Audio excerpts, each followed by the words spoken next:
शर्म करते हुए मुझे लज्जा नहीं आती। मैं जानना चाहता हूँ आप इस वक्त यहाँ क्यों चले आए?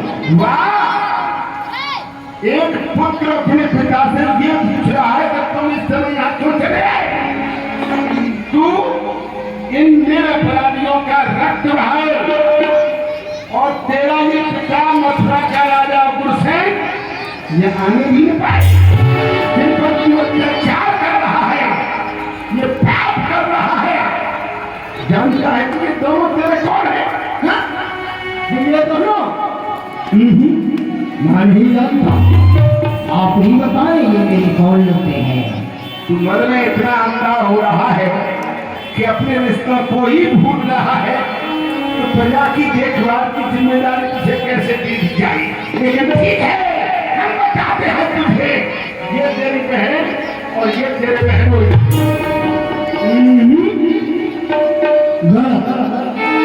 बिल्कुल ये है भाई और वो है बहन। बस चले जाइए, आप यहाँ से चले जाइए, अन्यथा मुझे पिता के पद का मान न रहेगा। और ये घर इधर की बजाय इधर चल जाए, मुझे ध्यान न रहेगा। चलने में पुत्र अपनी ये तलवार नीचे क्यों कर रखी है? उसको उठा, क्योंकि धर्म भी तो यही कहता है कि पुत्र के होते हुए पिता का सर जाए तो मरे ही चले जाए, लेकिन एक पिता के होते हुए पुत्र पर आंच बन जाए। हमारी तो वृद्धावस्था है, हमको तो अब मरना ही है। सिर पर नाच रहा है काल, लेकिन पुत्री और दामाद का नहीं देख सकते। नहीं देख सकते तो तुम्हारी तुम जानो। यहाँ तो प्रण कर चुके हैं, वही होगा जो दिल में ठान चुके हैं वह ठान नहीं पाएगा। सूरों की शान में अब ये प्यासा खड़ा जा नहीं सकता म्यान में। यदि तू ग्यारह सर उठाएगा तो तेरा ये पिता मथुरा का राजा गुरसेन तुझे वो सजा देगा जो कि एक बादशाह अपने नमक हराम गुलाम को देता है।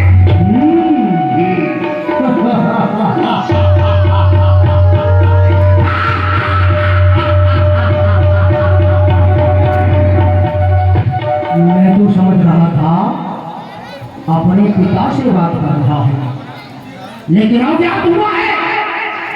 पिता नहीं, महाराज को गुरसेन से बात कर रहा है।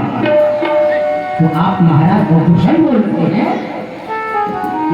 समझ गए, आप महाराज हैं। कब तक? जब तक ये प्रजा की दी हुई धरोहर मेरे पास न सुरक्षित है। अच्छा,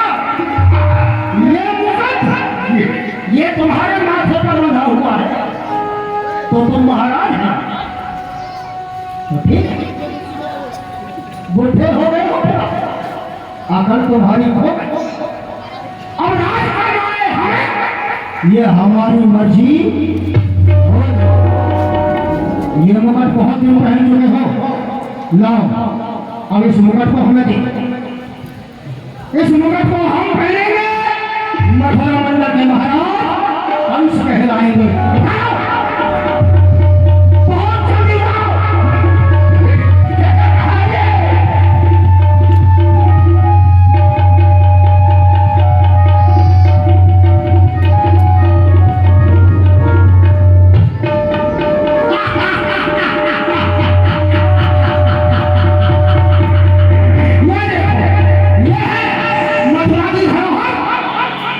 ये राजमुकुट जिसके माथे पर बन जाए, समझो वो महाराज कहलाए। तो आज हम महाराज बन जाते हैं। ये देखो हमारे माथे पर बोलो, सब लोग अपना मुंह खोलो और मिल करके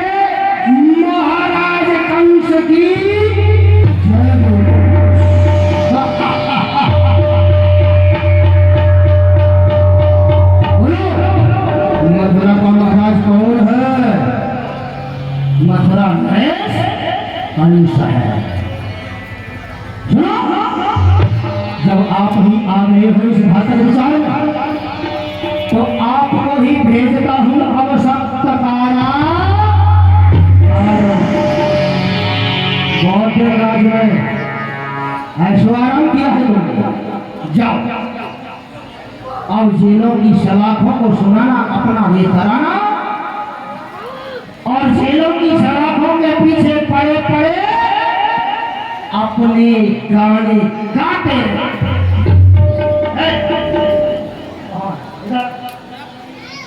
डाल दे बुद्धि का धोना।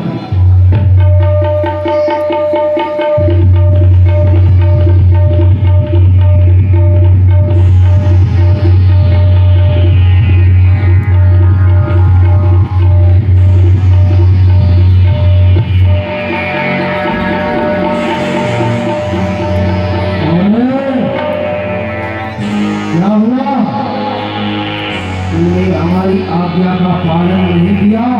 किया महाराज, आपकी एक आज्ञा का पालन मैंने किया, लेकिन महाराज आपकी जो दूसरी आज्ञा है वो पालन करने के योग्य नहीं है। क्यों?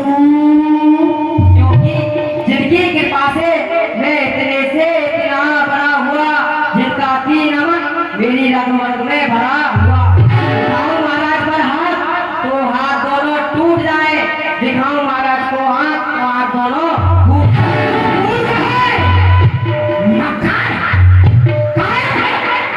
चाटुकार है। मैं मूर्ख हूँ, लेकिन उससे अधिक नहीं, जो अपने एक वृद्धि पिता को कारागार में डालने के लिए मेरी ओर ताक रहा है। मैं कायर हूँ, लेकिन उससे अधिक नहीं, जो एक डर की कल्पना से मेरी ओर ताक रहा है। मैं चाटुकार हूँ, लेकिन उससे अधिक नहीं, जो अपनी बहन और बहनों पर धड़का प्रहार कर रहा है। चाहता है तुम्हारा डर नहीं, मुझको नहीं डर इस सारे जगत का है। मैं उसके डर से डरता हूँ जो सारे जगत का करता है। ओ मेरे कुल के कलंक, एक छोटे से सेवक से कर्तव्य पालन करना सीख। सीखूंगा, अवश्य सीखूंगा, क्योंकि मैं कलंक हूँ ना।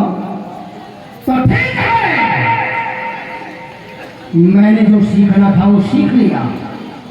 अब इस मूर्ख को सिखाई देता हूँ अपने राजा की आज्ञा का उल्लंघन करने का परिणाम क्या होता है। उज्ज्वल सफेदी में लगा ये काला दाग है, काटेगा मुझे धोखे से, समझ लिया ये काला दाग है।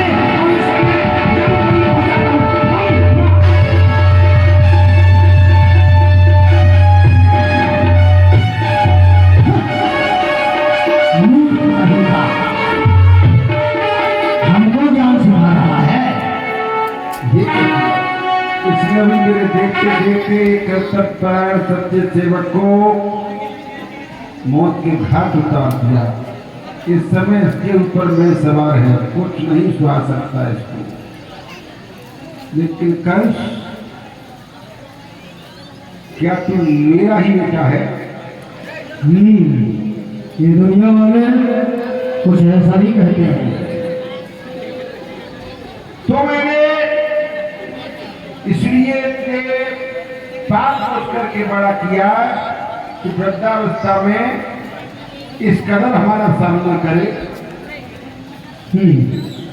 तुमने मेरा बहुत लालन पालन किया है, जो काश की मधुसे में मुझे बंद करके जमुना में प्रवाहित कर दिया। बहुत लालन किया, ढोंगी पाखंडियों के कहने से तुमने मेरा प्रचंड पालन किया।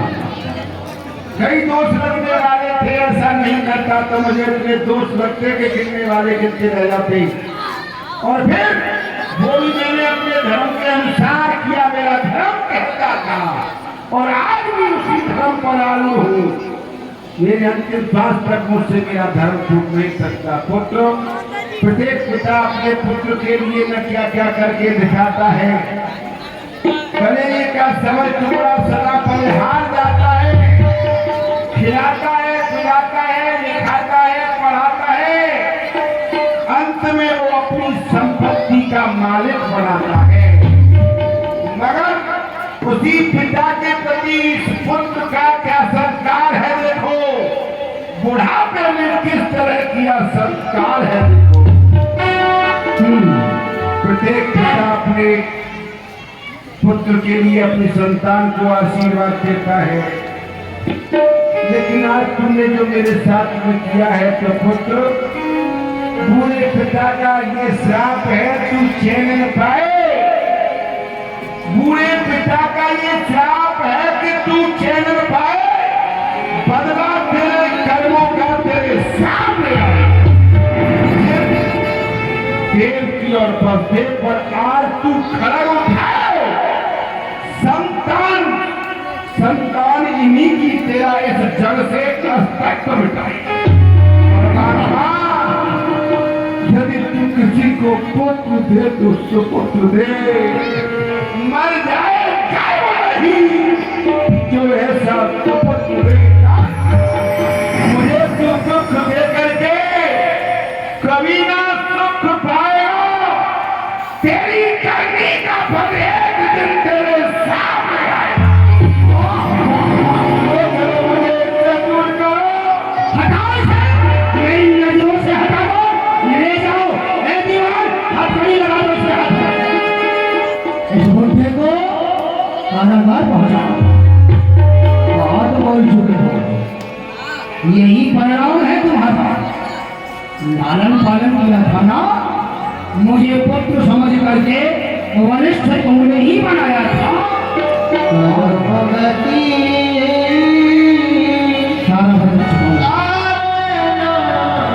सारा